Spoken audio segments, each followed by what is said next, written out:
네, 안녕하세요. 스토리텔러 일병 김서구입니다. 안녕하세요. 스토리텔러 이혜성입니다. 안녕하세요. 크라잉아웃 한경은옥입니다. 초대해 주셔서 감사합니다.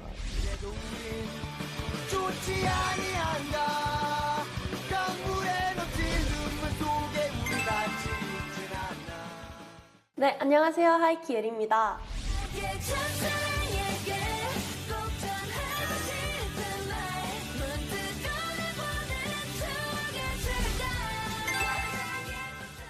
그날 군대 이야기 오신 것을 환영합니다.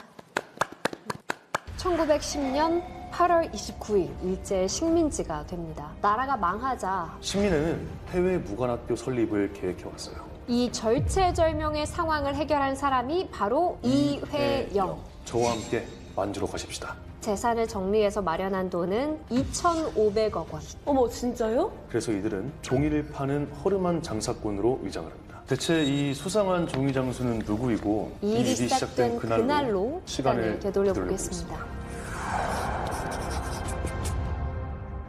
제가 오늘 들려드릴 이야기가 마음이 너무 잘 맞아서 전 재산을 팔아버린 어느 육형제 이야기거든요. 얼마나 마음이 맞아야 전 재산을 팔 수가 있나요? 그러면 이 상자를 한번 열어보시겠어요?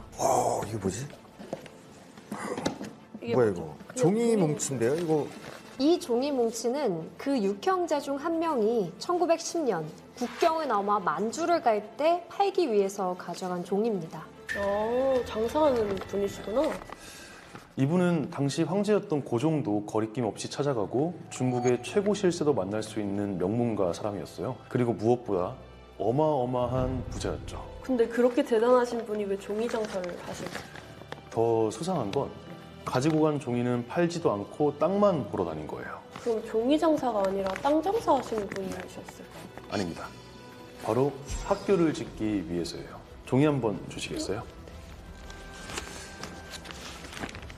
이걸 위해서입니다. 위해서요. 이거요? 이거 이 종이를 촛불에 그을려 보세요. 촛불이요? 이거 안 탈까? 한번 해보시죠. 예. 신기해. 우와. 글씨가 나오는데요? 예전에 사극에서 이거 뭐 비밀 문서 보낼 때 이렇게 했던 것 같은데. 글자가 나왔어요. 국군의 뿌리. 이런 걸 위해서 만들어진 학교가 있다고요? 대체 이 수상한 종이 장수는 누구이고 국군의 뿌리가 되는 학교는 뭔지 이 일이 시작된 그날로 시간을 되돌려 보겠습니다.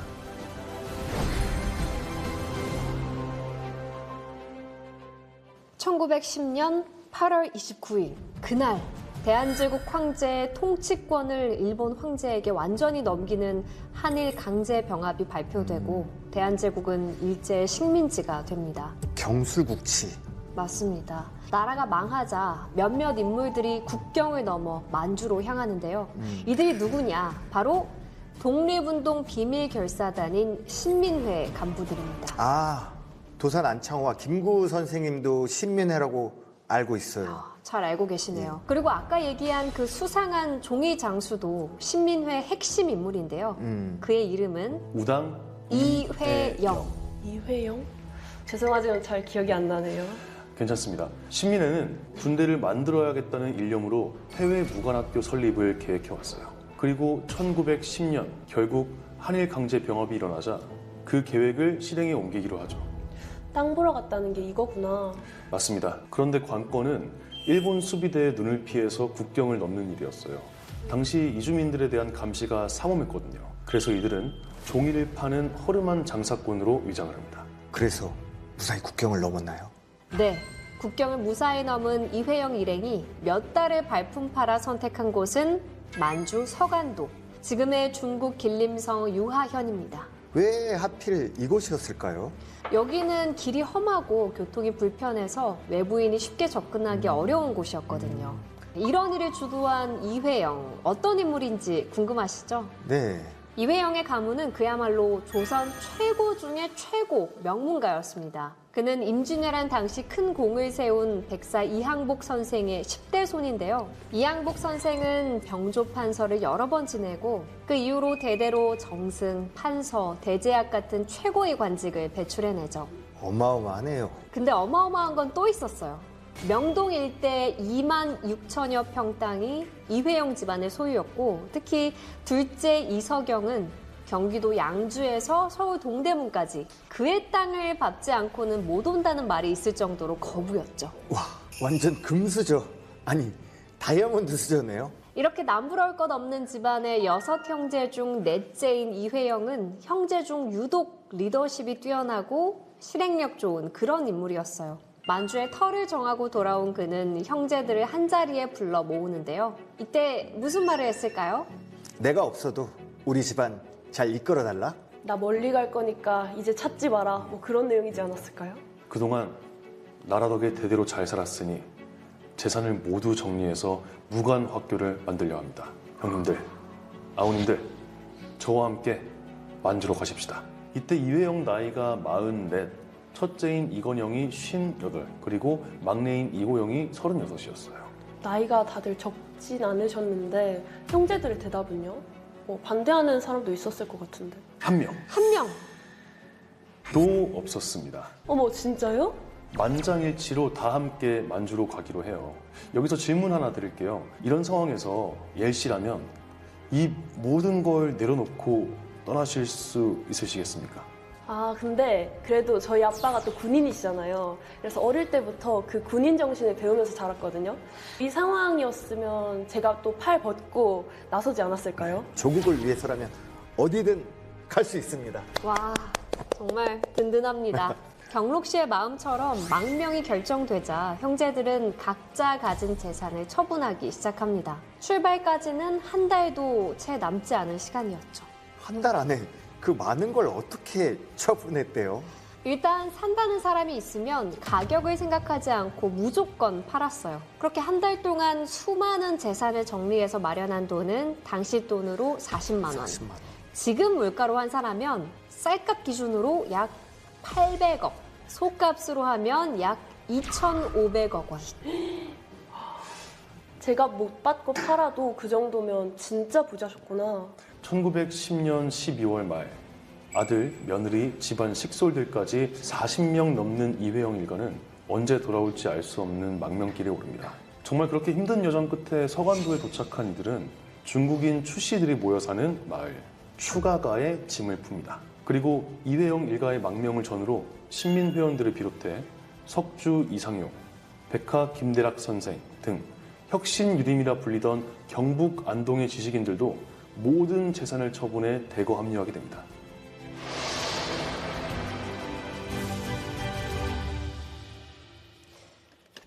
조국을 떠난 지 약 6개월 후인 1911년 6월 10일 추가가의 허름한 옥수수 창고에 현판 하나가 내걸리는데요. 그 이름은 신흥 강습소.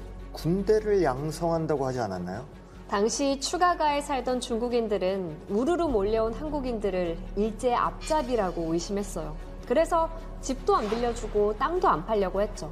심지어 당시 그 지역을 관리하던 동북 삼성 총독마저 땅을 살 수 있게 해달라는 이회영의 청원서를 거절합니다. 전 재산을 처분해서 어렵게 왔는데 정말 답답하네요. 그래서 빈집에 허름한 옥수수 창고를 빌려 학교를 세울 수밖에 없었고 이름도 중국인들의 감시를 피해 무관학교 대신 강습소라고 한 거죠. 근데 명색이 무관학교인데 옥수수 창고는 좀 그렇지 않나요? 이 절체절명의 상황을 해결한 사람이 바로 이회영. 이회영은 당시 중국 최고 실권자인 총리 대신 미안스카이를 찾아가 도움을 요청합니다. 미안스카이는 이회영의 부친과 이미 친분이 있었고 독립운동을 계획 중이라는 말에 기꺼이 손을 잡아주죠. 와, 중국 총리 대신이 아버지 지인이셨어요. 완전 명문가 집안은 진짜 다르네요. 그렇죠. 덕분에 추가가에서 조금 떨어진 통화현 함리아라는 곳에 넓은 땅을 마련할 수 있게 됩니다. 1912년 7월 20일 건물 완공을 축하하는 낙성식을 열고 본격적인 군사훈련을 시작합니다. 신흥 무관학교의 역사가 이제 본격적으로 시작된 거네요.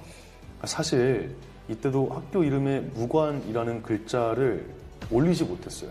대신 신흥중학교라고 이름을 변경해서 중등교육과 군사훈련을 몰래 병행했습니다. 일과는 새벽 6시에 시작해서 저녁 9시까지 전략 전술을 비롯해 총검술, 유격, 군사학, 축성학 등 실전에 대비한 강한 훈련을 받는데요. 그중 가장 중요하게 생각한 것은 산을 재빨리 올라갈 수 있는 능력, 즉 게릴라 전술 훈련이었어요.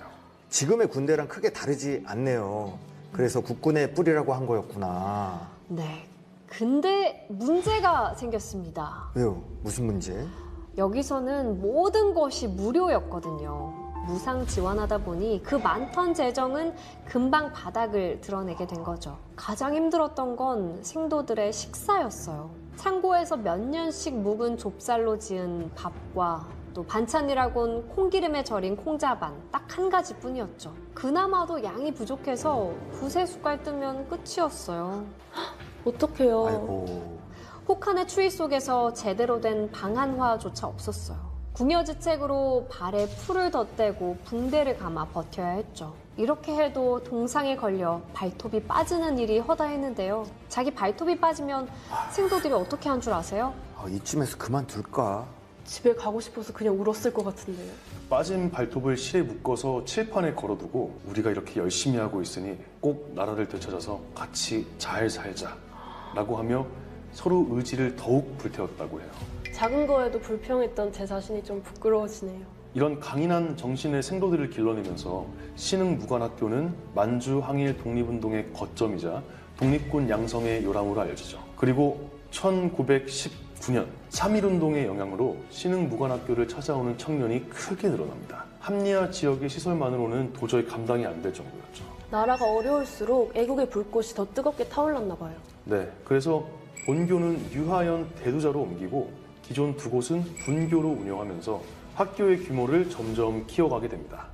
그리고 드디어 그동안 숨겨왔던 신흥무관학교라는 이름을 정식으로 내걸게 됩니다. 이때가 1919년 5월 3일.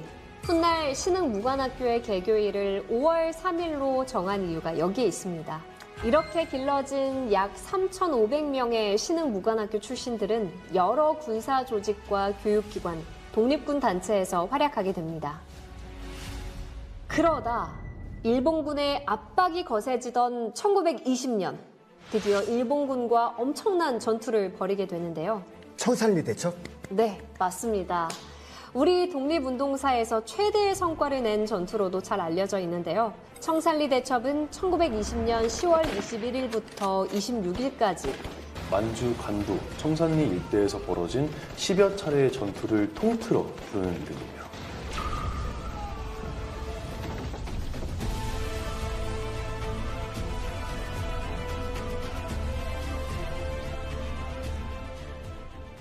일본은 만주 독립군 대규모 토벌 작전을 계획합니다. 하지만 독립군들은 이 계획을 이미 눈치채고 있었어요.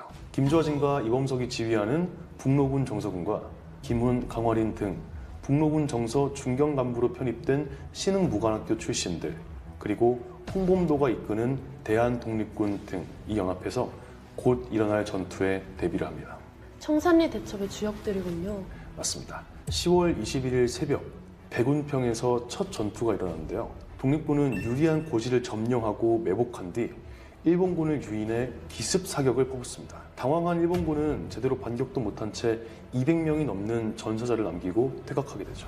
백운평 전투의 승리를 시작으로 홍범도 장군 부대가 일본군 400여 명을 사살하는 왈루구 전투, 지형을 이용한 기습 공격으로 승리한 천수평 전투, 야간 기습으로 일본군 지휘부를 혼란에 빠뜨린 어랑촌 전투까지 독립군 연합부대는 힘을 합쳐 연전연승의 기록을 세웠습니다. 전투 결과는요? 5박 6일간의 청산리 대첩은 일본군 약 1,200명 이상의 전사자를 내며 독립군의 대승으로 막을 내립니다. 진짜 대한민국 독립전쟁사에 길이 남을 전투네요. 역시 수많은 애국지사들이 전 재산과 또 인생을 바친 교육이 헛되지 않은 것 같아요. 맞습니다. 이 외에도 신흥무관학교 출신들은 대한민국 임시정부를 비롯해 의열단, 조선혁명군, 한국광복군 등 여러 독립운동 조직에서 중심적인 역할을 맡아 활발히 활동하죠. 이회영 선생과 형제들은요? 계속 학생들을 양성했나요? 일제의 삼엄한 감시로 1920년 안타깝게도 학교는 문을 닫게 돼요. 아, 얼마나 어렵게 세운 학교인데. 네, 하지만 육형제는 각각 흩어져서 독립투쟁을 계속해 나갑니다. 다섯째 이시영은 임시정부 수립에 참여하고 여섯째 이호영은 만주에서 의병으로 활동하죠. 그리고 이회영 역시 임시정부 수립에 참여한 뒤 직접 무장단체를 조직해서 독립운동에 뛰어듭니다. 학교가 없어졌다고 독립의지가 사라지는 건 아니군요. 네, 각자의 방식으로 어렵게 독립운동을 해나가던 어느 날 상해에 머물던 이회영에게 어떤 정보 하나가 들어옵니다. 어떤 정보죠? 그 당시 만주에 머무르는 일본군을 관동군이라고 불렀는데 관동군 사령관의 동선 정보를 입수한 거예요. 이회영은 민족의 원수를 직접 처리해야겠다고 마음먹고 다시 만주로 가기로 합니다. 이때 이회영 선생의 나이가 66. 1932년 11월 초 이회영은 그렇게 만주로 가는 배에 몸을 실습니다. 아, 제발. 드디어 배는 목적지인 대련 항구에 도착하고 이회영이 내리려는 순간 그가 온다는 첩보를 받고 기다리던 일본 경찰에 체포돼서 여순 감옥으로 끌려가게 됩니다. 유혜영 선생은 어떻게 되셨어요? 나흘 동안 갖은 고문을 당하는데요. 이미 쇠할 대로 쇠해진 몸으로 결국 버티지 못하고 이회영 선생 역시 이곳에서 순국하십니다.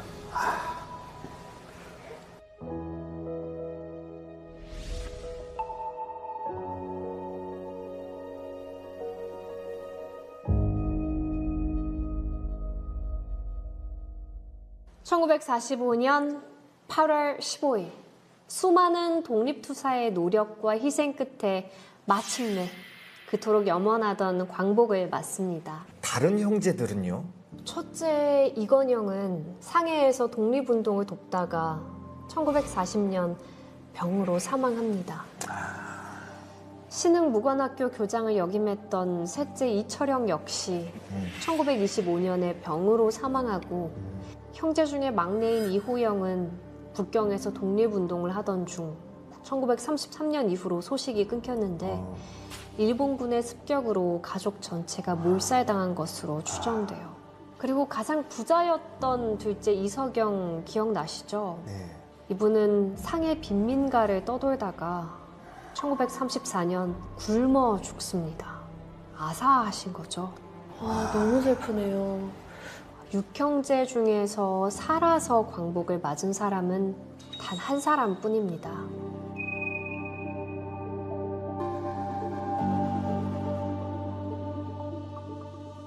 혼자 남은 이시영 선생이 정말 원통하셨을 것 같아요. 광복 후 이시영 선생은 대한민국 초대 부통령이 되는데요. 당시 이승만 대통령이 과거 독립운동에 쓴 재산을 돌려주겠다는 제안에 그 돈은 우리 형제가 나라와 민족을 위해 바친 것이니 돌려받을 이유가 없다라며 거절합니다. 대체 어떤 각오면 그렇게까지 할 수 있는 거죠? 이회영 선생이 생전에 남긴 말이 있으십니다. 이거면 설명이 될 것 같은데 한번 읽어봐 주시겠어요? 인간으로 세상에 태어나 누구나 자기가 바라는 목적이 있다. 이 목적을 달성한다면 그보다 더한 행복은 없을 것이다. 그리고 그 목적을 달성하기 위해서 그 자리에서 죽는다 하더라도 이 또한 행복 아니겠는가. 대한민국 최고 명문가에서 태어난 6 형제가 빼앗긴 나라와 군대를 되찾기 위해 모든 것을 바친 그날의 이야기를 듣고 오늘 어떤 질문이 떠오르세요? 저는 음악 하나만 보고 지금 30년째 달려오고 있는데요. 가끔 주저앉고 싶을 때가 있거든요. 오늘 독립투사들의 쓰러져도 다시 일어나는 불굴의 의지를 들으면서 저도 다시 한번 의지를 다져봐야겠다는 생각을 했어요. 그리고 저 자신에게도 이런 질문을 던지고 싶어요. 경로가, 너 이분들처럼 쓰러져도 다시 일어날 수 있지? 사실 이 육형제 외에도 수없이 많은 독립투사분들이 계시잖아요. 그분들은 또 후세에 어떤 이름으로 기억되고 싶었을까 하는 질문을 하게 되네요. 그리고 또 듣고도 기억하지 못하는 저 같은 후세들이 있다는 사실에 너무 부끄럽기도 하고 또 죄송스럽고 우리 조국을 찾아주신 독립투사분들의 이름 앞으로는 절대 잊지 않겠습니다.